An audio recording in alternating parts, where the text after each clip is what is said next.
4 года на благо народа. Вслед за главами Амгинского и Сунтарского районов пост главы Хангаласского улуса покидает Юрий Зайцев. Он возглавит Госкомитет по обеспечению безопасности и жизнедеятельности населения Якутии. Об итогах работы Юрия Зайцева в материале Виолетты Засимовой.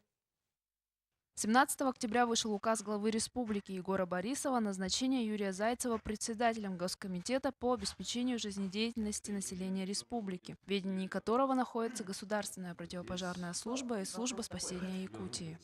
Основная деятельность будет направлена на вопросы гражданской обороны, значит, на мероприятия по тушению лесных пожаров, на мероприятия по спасению людей, ну и на мероприятия по завозу, как я уже сказал, продуктов питания, продовольствия и, значит, горюче-смазочных материалов. Главой муниципального района Хангаласский улус Юрий Зайцев был избран в 2010 году.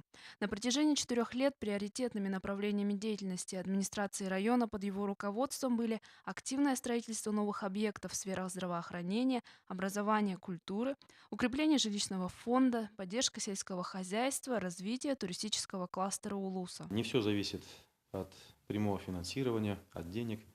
Многое зависит от руководства, от самих людей, от населения.